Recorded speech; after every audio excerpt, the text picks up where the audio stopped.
nanonood at nakikinig lang ako ng podcast niyo tapos nandito na ako. Hindi pa lang maging toxic yung pagiging positive, di ba? Still explanation sa akin ni B ng toxic positivity. Talagang Ano lang pinasa po, mo pa talaga sa akin. minsan, it's okay to not to be okay. Parang galit akong magtanong, no? How does? Alam mo kung ano yung toxic doon? Yung isang word lang na sinabi mo. Sabi mo, at least.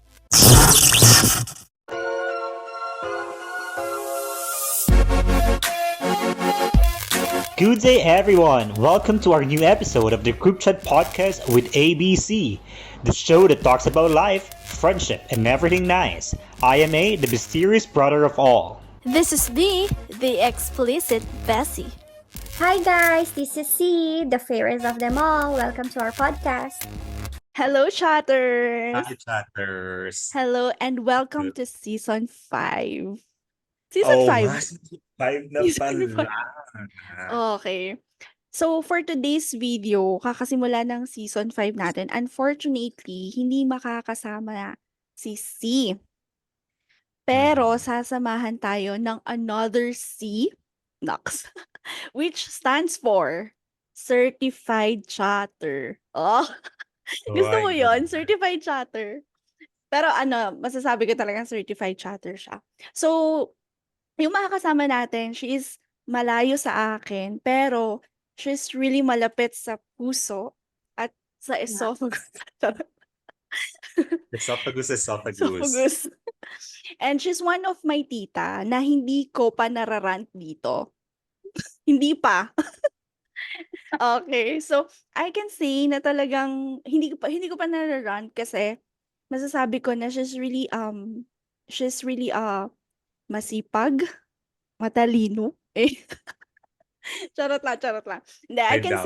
I can say talagang this person is certified masipag, matalino, and makataong tao sa salita, isip at gawa. Ayun. So, ladies and gents, please welcome Tita Grace. Nox. Hi, Tita Grace. Parang tapos na yung usapan natin. Babay na agad. Yun Grabe lang, naman, introduction hello. lang. Hello, So, Tita hello, Grace. chatters. Hi. Hi, A and B. Finally, nanonood at nakikinig lang ako ng podcast niyo tapos nandito na ako. So, yeah, it's my Well, pleasure actually- na maging guest ng The Group Chat Podcast by ABC. Thank you so much. Yan. Nagpapatanong si Tita, parang babay na talaga to, Tita. Babay na Oo talaga. nga, parang pababay na eh. Kasi naman, grabe naman yung introduction mo, B. Dito tatawag kasi pwede ako sanay magtawag ng B. Pero anyway, since nandito tayo sa podcast, yung B na lang. Grabe Okay. naman yung introduction mo. Syempre Parang naman, feeling ko Tita. lutang na ako eh.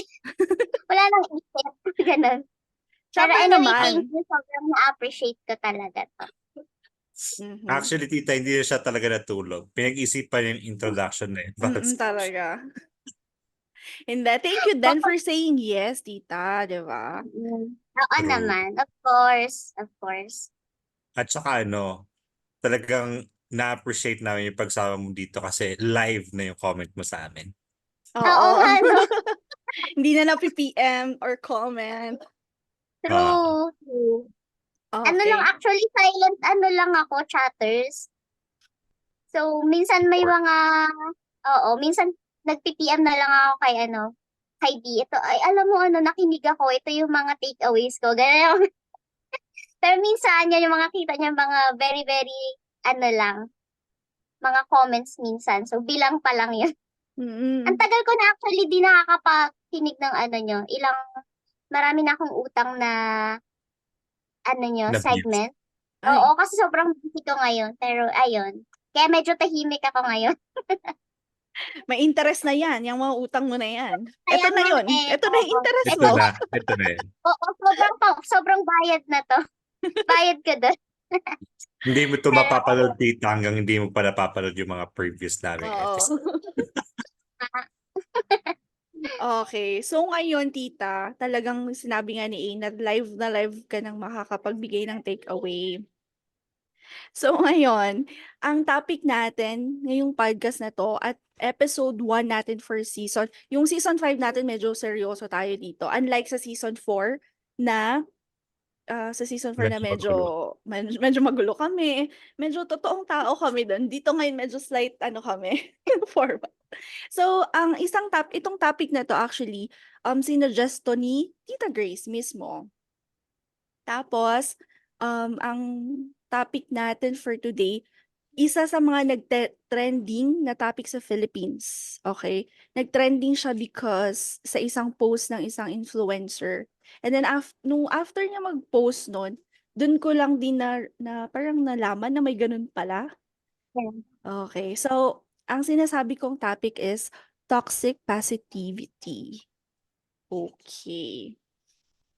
So, Actually, hindi ko nga alam ang ibig sabihin nun eh. Tinanong ko lang So, sabi kaya ko, nga nandito si sa tita. ano natin yan. Oh, actually ako hindi ko rin naman yan, dati naman sa recent lang naman yung mga ganyang terminology. Dati hindi naman natin talaga alam. Diba? true. Pwede pa lang Exactly. maging toxic yung pagiging positive, diba? True. Mm, From the word positive, tas toxic, diba? Parang hindi sila magja-jive pero pwede pala sila magsamang dalawa. True. Mm-mm. So, ayun nga, parang ang una nating gustong malaman ngayon ay ano nga ba yung pagkakaiba ng healthy positivity sa toxic positivity? Okay. Sa akin ba yan? Sa ating lahat? Oo, sa ating Sa akin? lahat. Pero Sa dahil ating ikaw lahat. ang C namin ngayon, ang certified chatter, kasi si C, mahilig namin siyang unahin sa mga Oo nga, sagutan. pansin ko nga. Pinagkakaisahan nyo. Kaya dahil ikaw ang C namin ngayon, ikaw unang sasagot. Okay. So, difference ng healthy positivity and toxic positivity. So, ako, yung take ko dyan, kapag ka-healthy positivity kasi, parang kinategorize ko siya sa tatlo. Like, you have to listen and understand. So, yung listen na yun, hindi lang siya simpleng listen, pero you have to understand. Kasi madali lang makinig pero hindi mo iniintindi yung situation ng tao na kausap mo or yung emotions niya, yung nararamdaman niya. So, sunod, once you listen and understand yung situation or yung experiences na sinasabi niya sa'yo, you have to acknowledge and validate her emotions. And yung itong pangatlo na to na sasabihin ko na category, depende to sa kausap mo kung gusto mong magbigay ng advice. Kasi merong iba, 'di ba? Like healthy positivity, merong depende sa kausap mo, especially if a close friend mo na siya. Magbigay ako ng scenario na may isang friend na nag-open up sa'yo about yung nararamdaman niya, yung negative emotions niya, or yung experiences niya. And then, minsan, may mga tao na, especially pag na-build mo na, alam mo na yung group mo, o yung taong kausap mo, yung gusto niya lang is, makinig ka lang, huwag kang magbigay ng advice. So, for me, yung pangatlo na to, after mong makinig, at i-understand yung situation niya, and i-acknowledge yung feeling niya, then that's the only time that you can give advice or silver lining, sinasabi nila, or positive comments para ma-uplift or ma-help mo siya sa kung ano yung gusto niyang makuha sa'yo na advice. And then, pag toxic positivity naman, so kabaliktaran naman nun. Pag sinabing toxic positivity for me, disregard mo yung nararamdaman ng isang tao, kung ano yung emotions niya, yung feelings niya, ini-invalidate mo yung pakiramdam niya, and then you jump right away by saying, "Ay, okay lang yan," mga ganon, di ba? Yung mga phrases na okay lang yan, very simple siya, pero yung effect niya sa tao is talagang, iba yung effect niya. So, okay lang yan. Yung mga usual na naririnig natin, maswerte ka pa nga, buti ka pa nga, yung mga ganong phrases. So, for me, that's the difference of healthy and toxic positivity. Oh, di ayun ba? naman. Sabi ko sa'yo, matalino ka Napakalalim eh. nung napakalalim nung definition ni Tita ng healthy positivity at saka tapos na po talaga yung one podcast na. Tinapos na talaga niya agad. Okay. Pero maganda yung explanation ni Tita. Ngayon ko lang talaga naintindihan. Kasi yung explanation sa akin ni B ng toxic positivity, ano Talagang lang po, pinasa mo pa talaga sa akin. Nagturuan pa kayo ha? Sige na nga, sige na nga. Okay. hindi. Pero ang ano ko naman, ang understanding ko sa healthy positivity is yun nga, yung parang kumbaga, yung sabi nga ni Tita, you should understand. You should be on the shoes of the person para maintindihan mo ng mabuti kung ano talaga yung nararamdaman niya at saka yung iniisip niya. Kasi pag hindi natin i-consider yung feelings ng person, parang kumbaga na-invalidate na siya. And then, doon na tayo nagkakaroon ng problema na na misunderstanding, kumbaga. And yun, hindi na siya healthy positivity, kumbaga, diba? So yun na yung toxic. Mm. Sa akin naman, agree ako dun sa mas naintindihan ko dahil sa explanation ni Tita Grace. Sa akin kasi parang ang babaw lang din nung pagkakaintindi ko sa toxic positivity. Yung parang bina-brush away lang natin yung kapag may problema tayo. Kumbaga, may pinoproblema tayo. Tapos parang inaano lang natin, yun nga, bina-brush away lang natin na parang okay lang to, nararamdaman ko na to. Parang magsi-stick pa rin ako dun sa situation ko, sasabihin ko na okay lang. Parang hindi ko siya haharapin, parang kung nakakaiyak man yung mga nararamdaman ko, parang hindi ko siya iiiyak. Parang gano'n, kasi I wanted to be positive. So, parang, yun nga, parang ini-invalidate mo, parang yung sinasantabi ko yung totoong nararamdaman ko, yung negative na nararamdaman ko, just because I wanted to be positive. So dun yun yung time na nagiging toxic yung positivity kapag sineset aside mo yung negativity para lang masabi na positivity. And para sa Positive. akin naman, oo, positive. So akin naman parang nagiging healthy siya kapag parang yun, ina-accept mo na talagang ganito yung ina-accept mo na pwede talagang malungkot, pwedeng ganito talaga yung nangyayari sa buhay, gano'n. At the same time, gagawa ka ng paraan para malagpasan mo din yung situation na yun. And tama ba yung aking pagkakaintindi pa din? Yes, oo. Ayun. Oo, may point naman ikaw, tama. And then, Thank you, eto ha, teacher. kasi na additional ano lang, parang additional na information or parang to educate din yung mga chatters, di ba? Especially na mga nakikinig dito sa podcast nyo. Nakikinig din kasi ako ng ibang mga podcast and marami akong na-encounter na yung mga takeaways nila or yung mga opinions nila about toxic positivity. In ano daw, parang psychology's term, yung toxic positivity, yung term nila doon is false reassurance. Hmm. Ano naman yun? So may Diba? new term naman. May new Ano term ba? na naman tayo na aralin, Sa Tita. ano lang yan, sa psychology term lang, false reassurance. Kasi hindi mo, parang, di ba, when you feel negative, kasi na-feel mo yun, no? So ibig sabihin, naramdaman mo yun, you're a human. Human feelings yun eh, it's part of being a human. So kung naramdaman mo na malungkot ka, or kahit na-feel mo, di ba, pag may mga time tayo na parang, feel mo hindi ka confident sa sarili mo, parang feel mo yun ang pangit-pangit mo. Tapos, may mga ganun tayong moment, diba? So, the fact na na-feel mo yun, it's valid. So, you have to acknowledge that. Parang, yun, ganun siya. And then, yung toxic positivity is like turning into a blind eye dun sa negative emotions natin just to be able to have a positive mindset, just to be able to focus on the positive side. So kapag ganun yung ginagawa mo, always mong tin-turn down yung mga negative na nararamdaman mo, how are you going to improve it? Paano mo malalaman kung ba't mo kaya na-feel yun? So anong mali? So, di ba? Marami siyang factor actually. So, ayun, ganun siya. Yun ang pinaka the best na factor din. Hmm. Na talagang kailangan mong i-acknowledge nga kung ano yung mali Yes. para Mm-mm. maitama mo. Para may Maitama mo siya, oo. Kasi kung palagi mong binabrush o palagi mo, ay hindi, ba't naman ako maganda kaya ako ngayon, ay na-feel mo eh. So, minsan kasi, yun nga, parang you have to acknowledge din yung mga negative na nararamdaman mo para malaman mo kung pag nagkaroon ka na ng self-assessment or awareness sa sarili mo, may improve mo siya. Mm. So, ganun. Okay. My Wow. point, my point, Wow, my oo. point yung sabi ni At Tita. saka wow ha, overwhelming ang toxic positivity. Kung titingnan mo, parang very, very thin line lang din yung healthy Oo. sa toxic. Parang ang hirap nga eh. Kaya rin yun yung pinakauna po naming natanong sa inyo kasi parang nahirapan kami. Paano ba namin masasabi na toxic na tong positivity na to?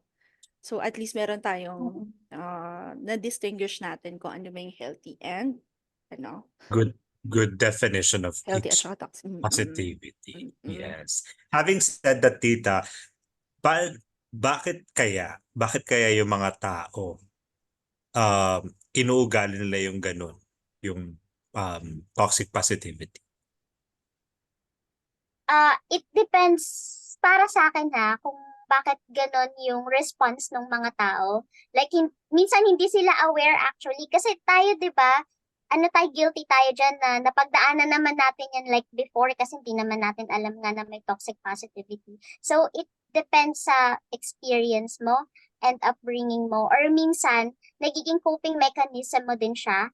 Like, let's say for example, dun sa experiences or sa upbringing mo. Parang sobrang ganda ng upbringing mo eh. Parang pag may nag-open up sa'yo about ito, alam mo, special example na lang like for someone na breadwinner, mag-open up sa'yo na, alam mo, nahihirapan na ako itong mga family ko, yung parents ko, yung mga kapatid ko, lahat sa akin umaasa, parang ganyan, nahihirapan na ako. And then ikaw as a person na nakikinig sa kanya, ang ganda ng upbringing mo, hindi mo naman na-experience yon, financially stable ka naman. So, ang ang usual na response mo sa kanya, parang sasabihin mo na, alam mo, maswerte ka pa nga, at least nabibigyan mo sila kahit paano, at least may trabaho ka. Parang ganon. So, kasi hindi ka makarelate dun sa situation niya. Kasi okay yung upbringing mo and hindi mo yun na-experience.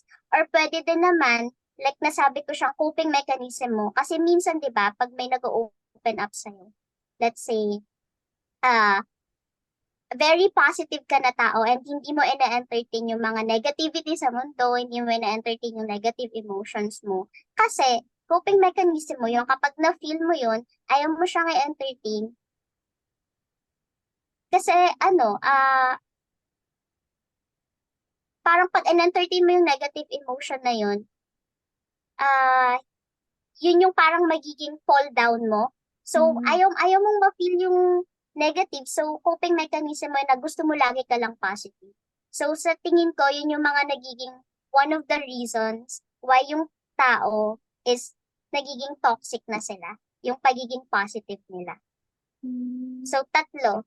Coping mechanisms nila yon or experiences nila or yung upbringing nila is maganda. So, Okay. That's Ako good. naniniwala ako dun sa experiences. Kaya sila kaya inuugali, 'di ba? Yun yung tanong mo. Kung bakit ganun, nagiging ganun, nagkakaroon tayo ng toxic positivity because hindi natin na-experience yung the same experience ng ibang tao. yeah. Kasi kaya to nag-trending, naalala ko, dahil yung content creator na yon nag-post siya dahil sa January 1, magbabalik, Okay, I magbabalik know na. that. Yan. Magbabalik Bakit work sad? na. Ganun. Oo, Oo, ganun ba't yung kayo concept. nagrereklamo? At least Oo, at least meron kayong yes. work, ganyan. So parang Mm-mm. dun talaga yung trending na topic. At dun na lang natin nalaman kung ano yung toxic positivity. Kasi nga, parang Yes. sinasabi sa kanya na hindi mo kasi na-experience yung mga araw-araw Yeah. na ng mga corporate slave, ng mga experiences nila, parang gano'n. Kaya feeling ko gano'n, isa rin yung pinaka malaking impact yung hindi kasi tayo same situation ng ibang tao. Kaya para sa atin madali lang sabihin na, okay lang Yes, yan. Ayun, gano'n. that's right. Kaya nga dun papasok yung explanation ko kanina na para siya maging healthy, you have to listen and understand the situation. Pero mahirap din yun.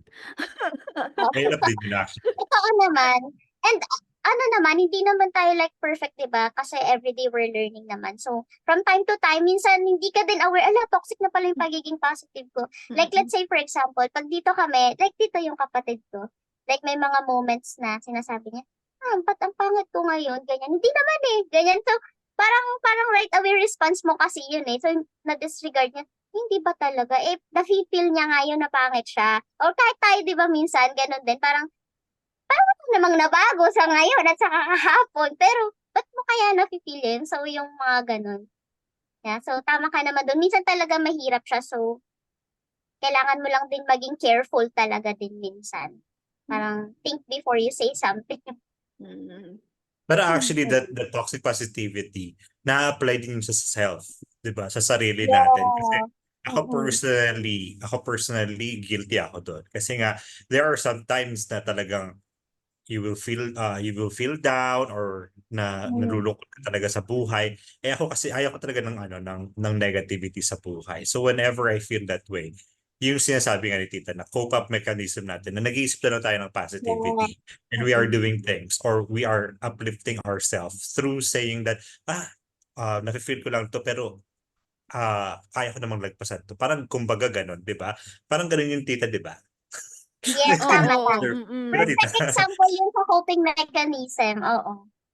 Cope-up Kung bakit. mechanism talaga na Mm-mm. nag-iisip ka na lang ng positive or ina-uplift mo yung sarili mo through positive thinking na kahit na alam mo namang hindi tama yung nangyayari sa'yo at negative na yung nangyayari sa'yo, eh parang inaano pa rin na sinashrug off mo yung feelings na yon or yung emotion na yun and then you turn it into different emotion na pagiging happy mo or you are doing some things that will make you happy para makalimutan mo lang yung problema.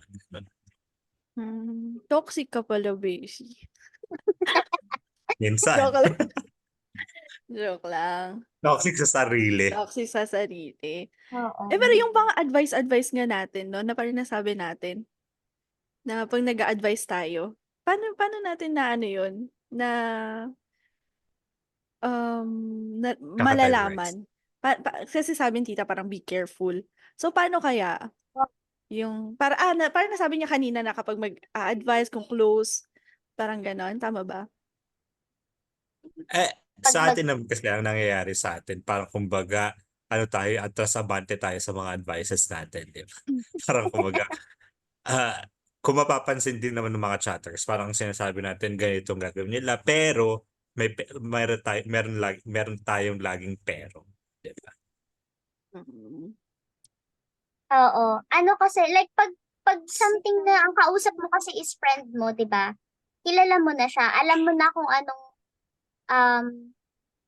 parang, ano yung way of comfort na pasok sa kanya. Parang yung sinasabi ko, like, kunyari ako, mayroon akong mga set of friends. Mayroon akong isang friend na kapag nag-open up siya sa akin, ang gusto niya lang makinig lang. Huwag ka magsabi ng kahit na mga anong mga positive. So, okay na yun sa kanya.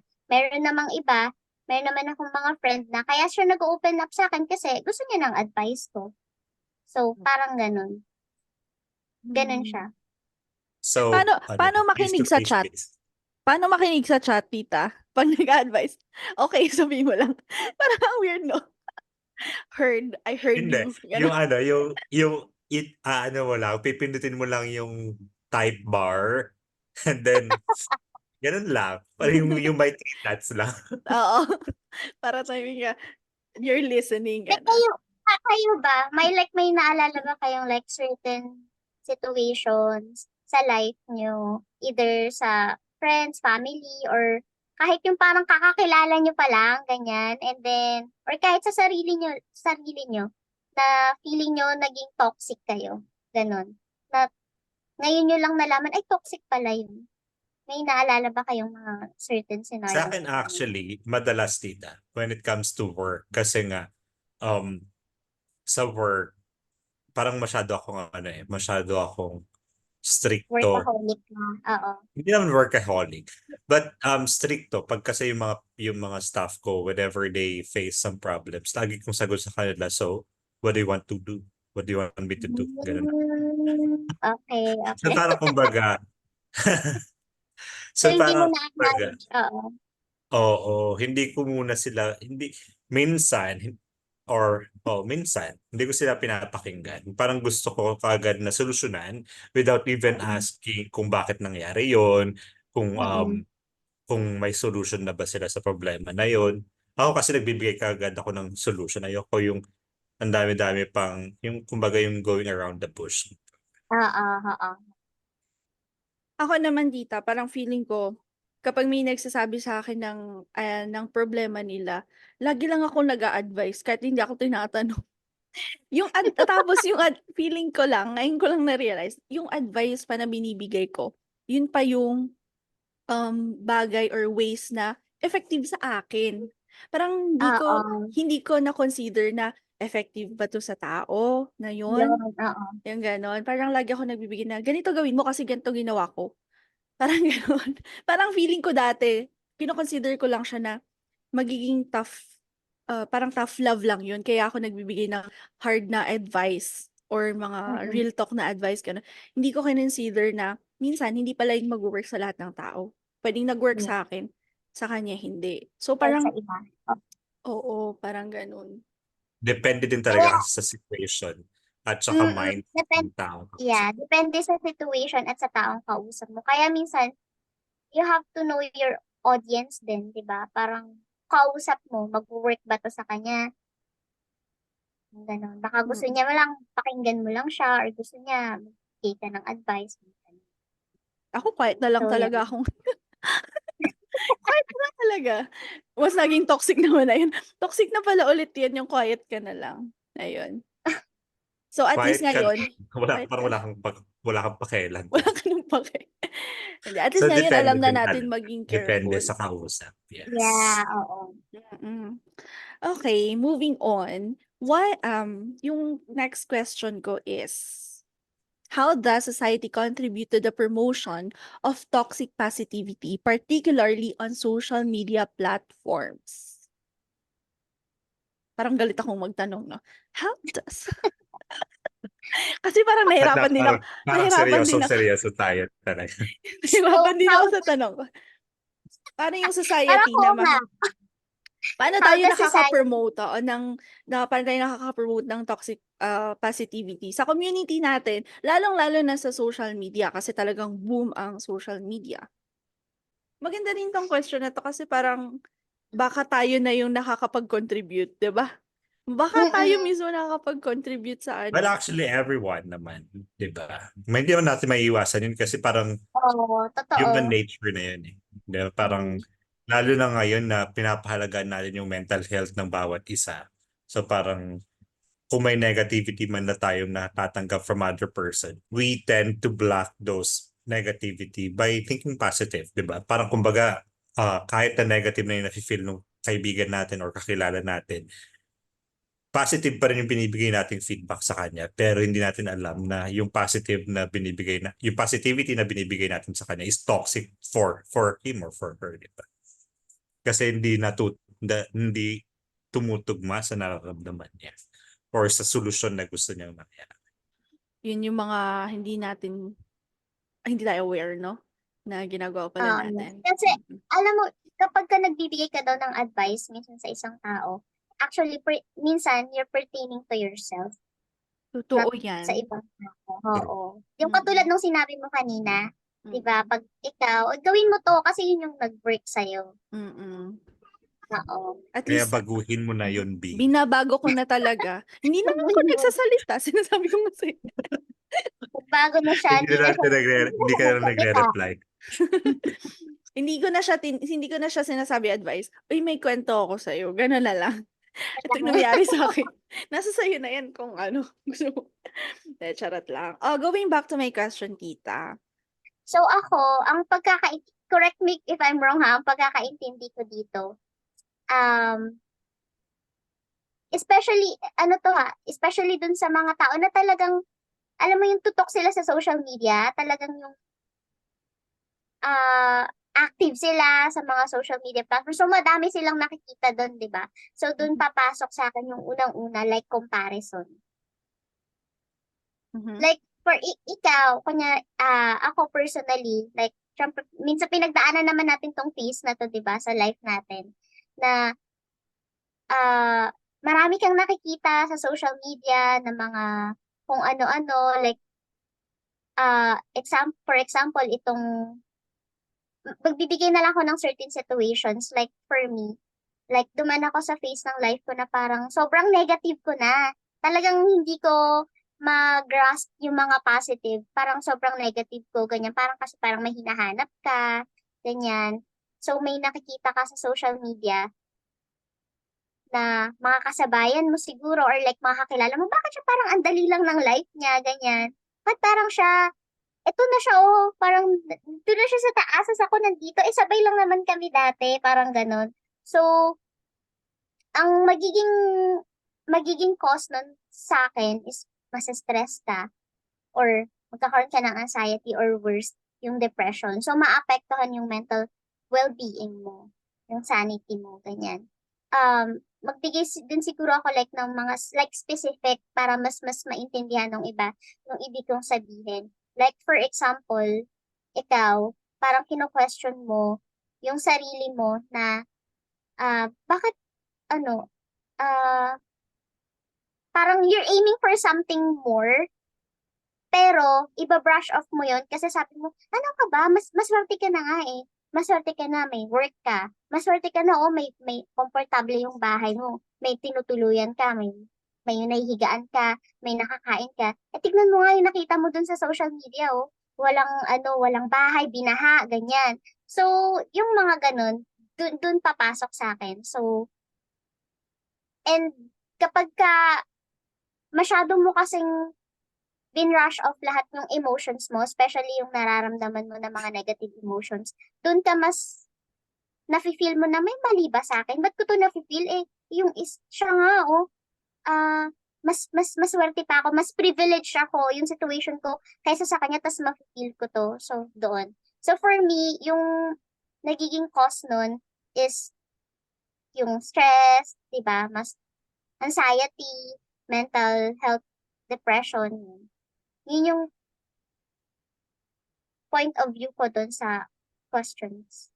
Sa Sige. akin naman, actually, I think yung contribution ng society through social media is yung we tend to not understand other people's feeling. Kasi nga syempre sa social media, para kumbaga lahat ng tao kasi nagpo-post. And then pag ang tawag dito, na-mental block ako. Hindi, Brinak mo Alam mo kasi yun. lahat ng negativity. Ayan, nasama True. yun. Sabi mo kasi ayaw mo ng negativity eh. Oo nga eh. Bakit kasi ganito? Charot. Hindi, Kasi pero ito yung topic. So yun nga, ang contribution nun is parang lahat na ng tao nagko-contribute ng feelings nila or pinopost nila lahat na nangyayari sa buhay nila. And parang kumbaga, hindi na natin naiintindihan kung ano ba talaga yung tamang approach with each problem. Kasi nga, kumbaga, kunyari yung isa, ganito yung approach na, tapos yung isa, ganito yung approach na with same situation, different approach. Parang mapapaisip na yung tao kung ano ba talaga yung tamang approach in order for them to solve the problem or yung emotion na meron sila, di ba? So yun yung isa sa mga contribution ng society through social media. Another thing is yung kumbaga invalidation of feelings of other people. Kasi nga meron yung mga ibang tao sa social media na talagang todo-todo sila ng comment sa isang bagay pero hindi nila parang kumbaga i-invalidate na nila yung feeling nung nag-post yung nakaramdam nung feeling na yun na parang yung gaya nga ng sabi ni B, nagbibigay sila ng advice based on their experience, not based on the situation na talagang kailangan mong intindihin muna bago ka mapagbigay ng advice to that person. So yun yung sa akin. Yung number one is yung number two pala yan. Yung number one is yung different approach, confusion with different approach sa mga problems. And another one is yung invalidation of feelings of other people. Ako naman, makikita mo sa social media, lahat ng tao nagpo-post, lahat positive. Walang nagpo-post ng Yes. Most. lungkot. Yung mga malulungkot, yung mga failures nila, walang ganon. So, meron, yung mga talagang, yung mga breakup nila, meron naman, pero mostly, Mostly talaga. Mostly, yes. Yung mga achievements natin, kung ano yung mga masasaya, gano'n. Para sa'kin Yes. malaking factor yun na nagpro-promote ng toxic positivity kasi minsan dahil, dahil lang nakikita lang natin lahat sa social media is achievements ng mga tao, ganyan. Parang hindi mo na parang ayaw mo nang i-acknowledge din yung mga failures mo. Parang gusto mo na lang din na, um gusto mo Yeah. gusto mo na lang din yung mga achievements mo, gusto mo parang ayoko ma-feel 'to kasi siya ano, parang ang saya-saya niyan dito, eh. Gusto ko din na masaya din ako dito, hindi puwedeng Mm. parang gano'n. Parang hindi ako puwedeng mag-linger dun sa feeling na parang sabihin natin na, um, failure, parang gano'n. Mag-focus. Oo, Oo, mag-focus sa mag-focus dun sa failure mo. oo, kasi nga yung isa sobrang lahat ng nakikita mo puro achievements, parang Yes, gano'n. true. Malaking factor yun na oo nga naman kasi gusto nga natin mag-promote ng ano, positivity, 'di ba?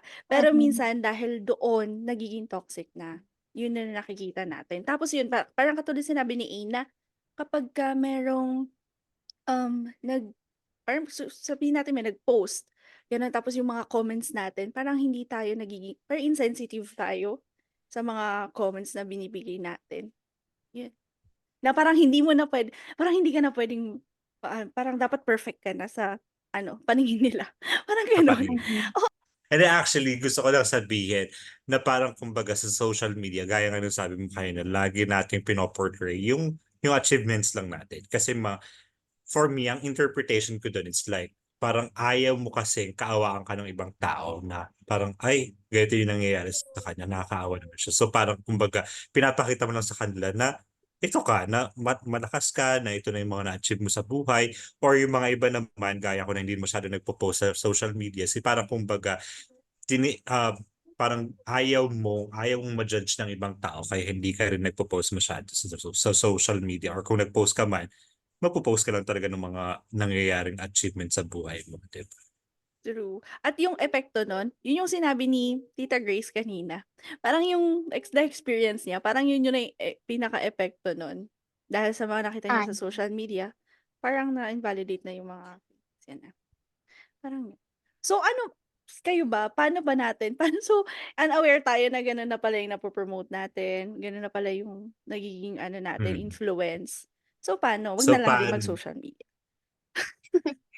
Well, alam mo kailangan mo din talaga minsan mag-break and sa social media para magkaroon ka ng self-assessment. Kasi kapagka masyado kang maraming nakikita, nakakalimutan mo na kung ano ba yung goal mo, kung sino ka, kung ano yung gusto mo. So kapagka nakalimutan mo yung path mo, yung goal mo, dun ka mas madaling maa-attract mo kung ano yung mga nakikita mo sa social media. So importante din na minsan bigyan natin yung time natin na magkaroon ng self-reflection, self-assessment. And then, ah, ayun, nakalimutan ko yung isa kong sasabihin, pero ayun yung una. Na-block din Yung yan, unang, na-block din. ano Na-block ulit din yung question tita. mo? Ano ulit yung Baka question mo? negative yan. Ano ulit yung question mo? Paano natin ma... Paano tayo Paano, parang, maging sensitive siguro sa mga pino-post natin para hindi tayo makapag-promote, makapag-influence ng toxic positivity?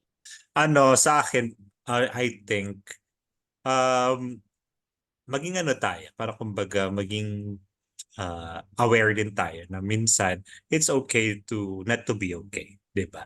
Na pag hindi mo pag feeling mo hindi ka okay, you can post it in social media para malaman din ng ibang tao na hindi ka perfect. I mean, kumbaga na you also have a feeling. 'Di ba? Para alam din nila na, si ganito rin pala na nakaka-experience din pala ng ganito. So para kumbaga makaka-attract ka ng tao na same situation sa'yo. Tapos magkakaroon na kayo ng conversation about the situation. Tapos magiging healthy positivity na siya instead of toxic positivity.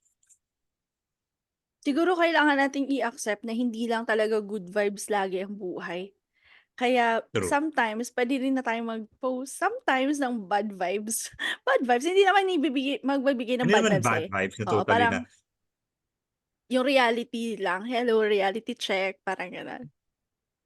At saka hindi Yan. naman hindi naman lahat ng bagay na negative sa'yo, pinopost mo na yun. Ala, namatayan ako ng ganito. Ala, nag-away kami ni ganito. Ala, Wag naman yung hindi naman lahat. Okay naman na. toxic Naging diary toxicity na mo na. talaga. Grabe Oo. naman ginawa mo diary yung social So, media. At na, May mga ganun nangyayari tita, sa di ba? buhay mo, pinopost mo. Oh, pero ako din, yung isa pala sa sasabihin ko kanina, it's marunong kang i-filter kung ano lang yung i-take mo from social media. Mga nakikita mo. That's true. Kung ano lang yung helpful for you, yun lang yung i-take mo. Kapag sa tingin mo, hindi yun nakakatulong sa'yo, edi disregard mo na. Or pag nakita mo kaagad, scroll mo na kaagad. Huwag ka nang munang basahin yun or something. Ganun. having said that, may I just add na isipin mo rin na hindi lahat ng nasa social media totoo. Totoo. Totoo. Oo, ayun. Totoo. Kaya That's true. alamin yan at Ah. dahil diyan maging aware nga tayo na Yes, hindi aware. lang laging hindi perfectong tao na 'to, porket lagi achievements yan, hindi may pinagdadaanan din yan, gano'n. So yun, tita, gusto ko lang din malaman kung paano kaya mababago ng tao yung ganitong klase ng pag-iisip or behavior. Ah, paano natin yung isang tao na sa tingin mo toxic siya, paano mo siya mababago? Ganon? Sort of, tita, pwede na yun ganun. Or kaya sa'yo, personally, paano mo kaya mababago yung sarili mo na hindi ka maging toxic positivity sa sarili mo or sa ibang tao? Kung ako kasi, like, for example, meron akong kakilala na talagang every time nakausap ko siya is nafe-feel ko na hindi healthy yung pagiging positive niya towards sa akin or sa ibang tao, siguro situation. So, you educate. Magkaroon ka ng honest and open discussion sa taong to. And then, explain mo lang sa kanya and let her know or let him know na, alam mo, I understand na maganda yung intention. Kasi may mga ganun naman like, di ba, guilty din tayo doon na maganda naman sana yung intention mo to give advice in a positive way. Pero since hindi siya helpful dun sa isang tao kasi parang over-excessively positive na siya and na-invalidate na yung feeling niya. So dun siya nagiging toxic yung dating. So you just let him know na na-appreciate ko yung intention mo na gusto mo lang akong uplift. But for now, hindi yun yung helpful sa akin. And gusto kong malaman mo na yung sinasabi mo na positive is negative yung impact niya sa akin. So just open and honest discussion sa taong to. And then, siguro kung hindi siya aware dun sa pagiging toxic positivity, parang explain mo lang sa kanya na existing yung ganong term. And then, or educate mo siya, explain mo lang sa kanya. Ayun yung take ko dun, kung paano mo siya Mababago. mababago. Oo. How Educate about and you, then B? have an open and honest discussion. Siyempre sisimulan ko sa sarili ko ang pagbabago, 'di ba? Bagong Pilipinas. Bagong Pilipinas, gano'n. Ano ba, parang mahirap yun, Bessie, mahirap 'tong obligasyon na binibigay mo sa'min. Hindi mo ba kami obligasyon hindi, yun nga naging aware ako na minsan nagiging toxic na yung pag-a-advice ko na katulad nung nai-share ko kanina. So yun ang pinakauna kong babaguhin. Katulad nung mga sinabi niyo, magiging ano muna ako, mas iintindihin ko kung ano yung pinagdadaanan nung tao. Kung hindi ko maintindihan siguro, katulad nung kay Tita Grace, magkakaroon ako ng talagang open na communication dun sa tao na yun, para mas maintindihan ko siya kung ano ba talaga yung pinagdadaanan niya, gano'n. Tapos aalamin ko rin kung kailangan ba talaga niya ng advice ko or hindi, gano'n.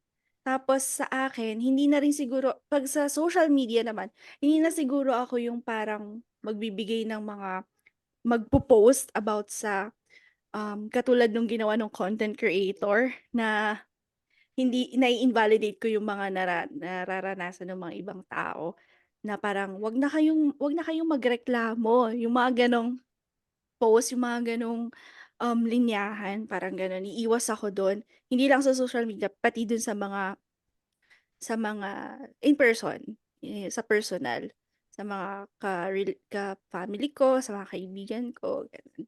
So, siguro yun yung mga small steps na kaya kong baguhin sa sarili ko at, um, masasabi ko na kung kayo din, kung gusto niyo yun, nagbibigay na naman ako ng advice. Kayo din. Hindi, Kayo kung din.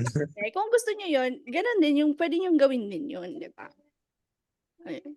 Yeah, dapat din talaga nag-start sa sarili. Tama naman yan. Dapat And kasi educated ka before you educate other people, di ba? because True. You how will cannot you share whatever you do. educate the uneducated if you are not Oo, educated? 'Di ba? May di ba? masabi lang talaga ng English. Sa And akin then naman, tama yung sinabi ni B na yeah, you have to educate yourself. And actually, ang pinaka the best na solution dun is yung yung kumbaga empathy, 'di ba? You have to feel the feeling of the person in order for you to understand the person. Kasi pag sympathy lang naman yung nararamdaman mo sa kanya, awa lang, kumbaga. mm. Tapos magbibigay ka na kagad ng advice without even knowing na tama ba yung binibigay kong advice? Kaya niya bang gawin yung binibigay kong advice? Is it the right advice that she or he needs, di ba? So parang kumbaga, we have to empathize to the person so that maintindihan talaga natin na mabuti. And then yun nga yung sinasabi ni B about social media na kailangan din talaga nating i-balance yung negativity and positivity that we post in social media. Para lang parang kumbaga malaman ng ibang tao na valid yung nararamdaman nila. Na minsan hindi lang sila yung nakakaramdam ng ganun. May ibang tao nakakaramdam ng ganun. And then through that balance of negativity and positive posts in social media, malalaman ng tao na kaya nilang lagpasan yung mga nagbibigay na rin ng advice. Kaya nilang lagpasan. Kaya din nila, kumbaga, kaya din nilang lagpasan yung mga pagsubok sa buhay nila. Ako kasi personally, toxic positivity yung ginagawa ko talaga sa sarili ko. Kasi nga, yung gaya nga ng sabi ko kanina, ayaw ko ngayon na masyado nakaka-feel ng negativity. Coping Lalo, mechanism mo kasi yun.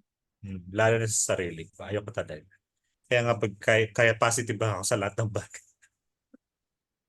Puwede may i-add ako, experience lang, about diyan Mm. sa na parang eto ba, kasi, meron akong dating company ko, so matagal ako dun, parang 5, 6 years ako doon. Tapos, lagi kong sinasabi 'to sa sarili ko na, pagka ayoko na, 'pag gusto ko na mag-give up dun sa work ko na yun, parang sinasabi ko, "At least ako nga may work na ganito, ang daming Mm. ang daming may gustong mag-work ng ganito, if mag-o-open 'tong work na 'to, for sure madaming at least ako meron akong ganitong natatanggap, at least meron akong" gano'n yung nasa isip ko nun. So, for the Longest longest time. time, talagang may toxic positivity din pala ako sa katawan. Sorry. Kaya siguro ang taba ko. And actually, Alam I mo, think, nagbibigay na lang ng advice.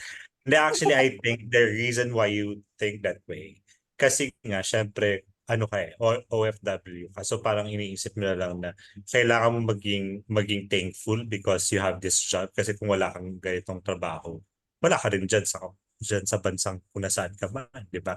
Pero pag nasa Pilipinas ka, madali lang gawin yun actually. Kung gusto mong mag-resign, magre-resign ka. Hindi mo na kailangang isipin na may ibang taong gustong kumuha nitong posisyon. Di ba? magko-comment lang ako dun sa'yo, D. Sa sinabi mo na,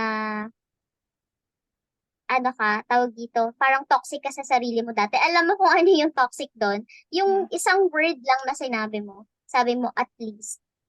Isa yun sa pagiging, alam mo yung mga example ng pang toxic positivity, like, okay lang yan, everything will be fine, buti ka pa nga, maswerte ka pa nga, at least ikaw, yun. Yun yung mga toxic positivity. Yes. Papayat na si Binya tita kasi tatanggal. Talagang matatanggal ang mga toxic. Tapos, Hindi, pero i- hmm, Go. Ay, sige. May share lang ako na parang recently lang napanood ko. Alam, parang isa sa mga, basta content creator siya, pero hindi siya ganun ka, hindi ko siya ganun kakilala, pero na daanan ko lang sa social media na parang, nagbakasyon naman ako, parang nag-take ka ng vacation leave. Para syempre magpahinga, mag-unwind, mag-refresh. Pero bumalik ka after ng vacation leave mo, parang hindi ka naman na-refresh. Parang pagod ka pa din. Kasi nga, during your vacation time, nafe-feel guilty ka. Ba't ako nagbabakasyon? May trabaho ako. So, hindi mo tinake yung moment na kaya nga nagbakasyon para ma-refresh ka, makahinga ka. So, iyon, parang binrush off mo yung parang hindi mo tinake yung time, yung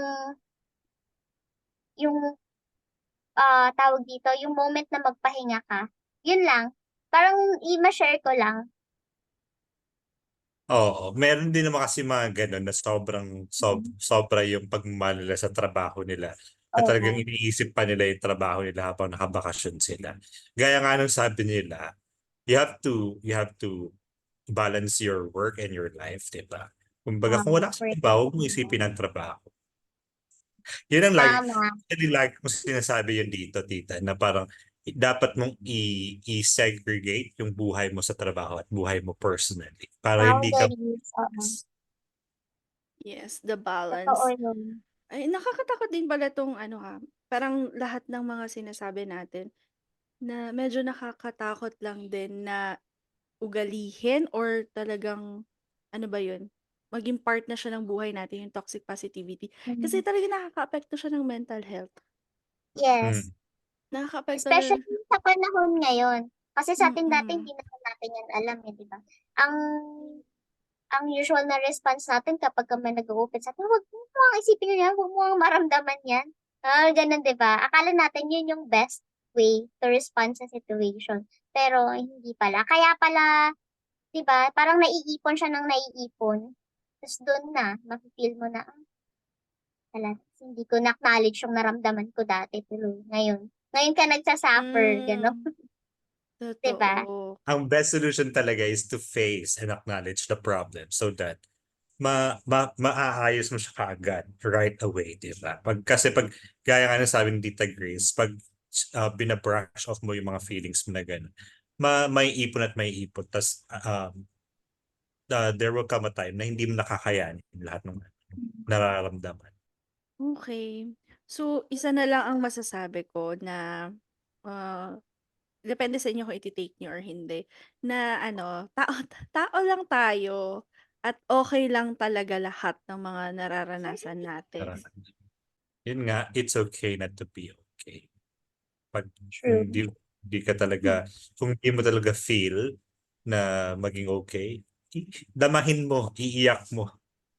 Oo, sabihin mo yan sa sarili mo ha, talagang so, Dinadama ko, pero hindi ikaw ako ba, Tita naiiyak. Grace, sa ngayon, sa tingin mo, meron ka bang mga traits na masasabi mong toxic positivity?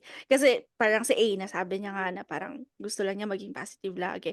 Ako naman parang hindi ko ina-acknowledge yung mga nararamdaman ng mga ibang tao sa paligid ko. Kaya, huwag ka naman natawa dun. Ikaw naman. Hindi, ako guilty din naman ako diyan, pero parang feeling ko mas sa more on sa family. Kasi ako, iba kasi yung approach ko pagdating sa family. Parang tough love din ako compare sa friends ko. Parang 'pag sa friends ko, baliktad naman. Mas dun ako mas sweet, mas soft, mas alam mo yun, mas, expressive. So, kapag minsan 'pag kunyari yung mga kapatid ko, "Ba't kasi ano yan, ba't mga gano'n?" Parang alam mo, feeling ko makaka-relate ka dito.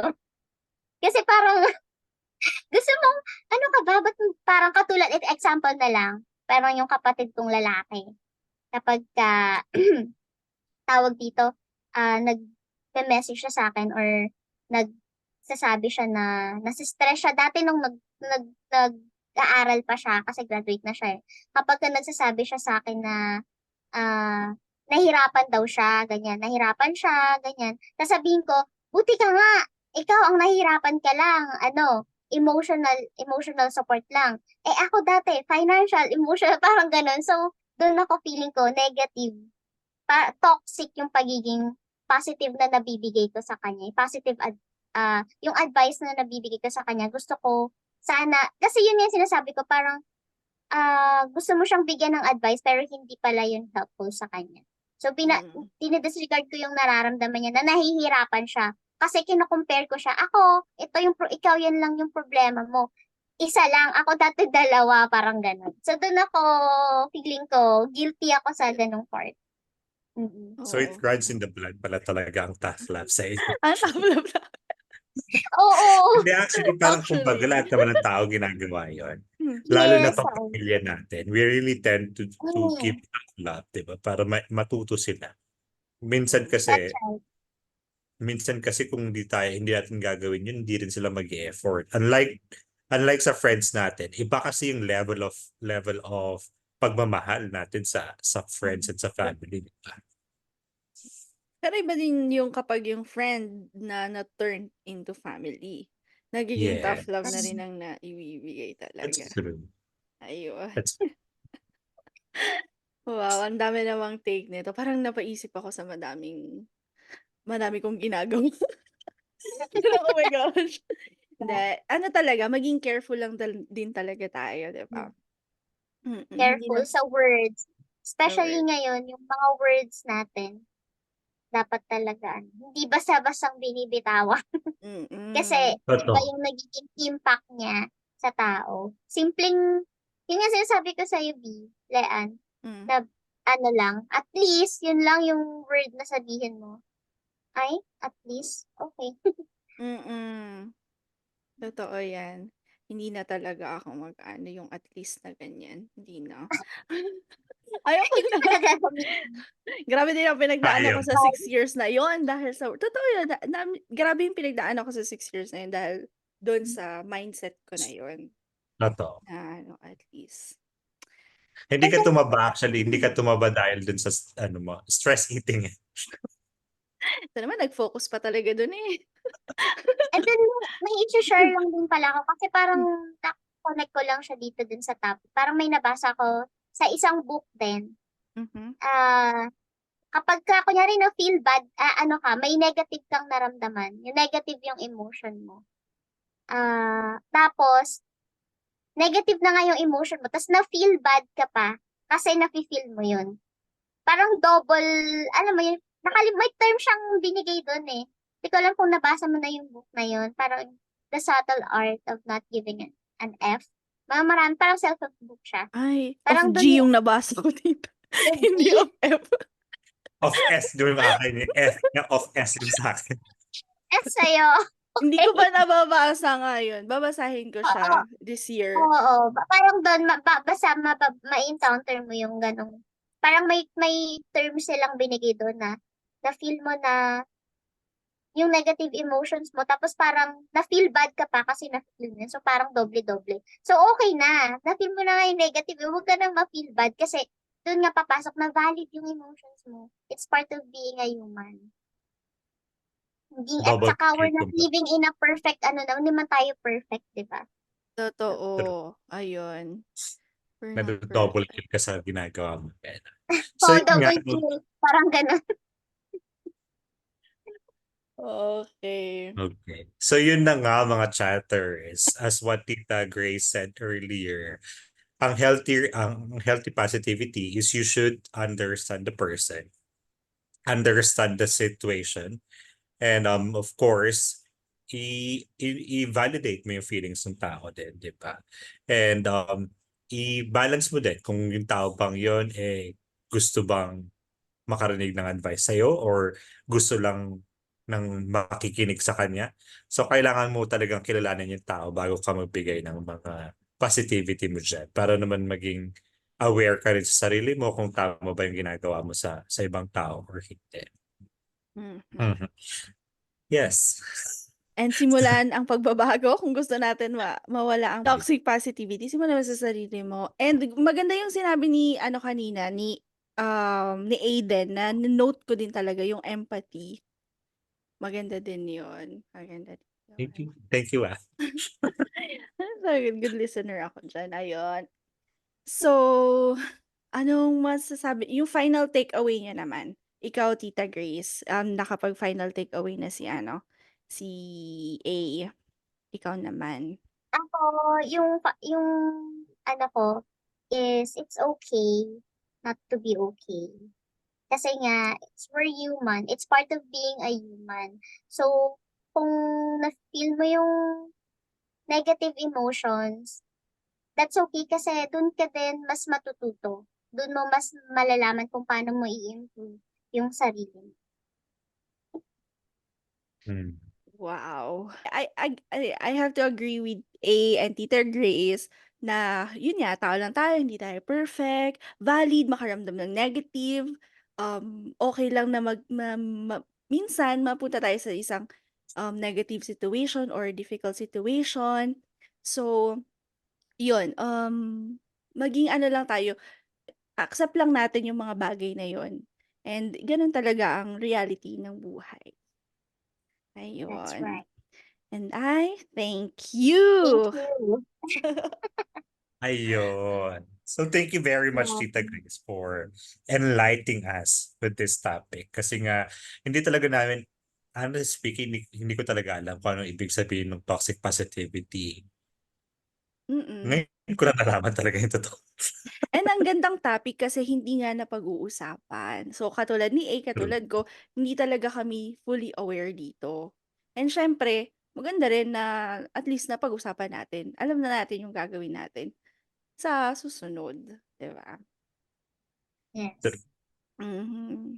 So sana kayo din sa mga chatters natin, 'di ba? Sana may natutunan kayo for today's podcast. Mhm. At kung gusto niyo pa pong matuto ng mga iba pong mga topics sa buhay-buhay, gaya nga ng sabi namin We Talk Live, Friendship and Everything Nice dito. Follow us on our social medias, on our YouTube, the group chat podcast with ABC. Sa Facebook, the group chat podcast with ABC.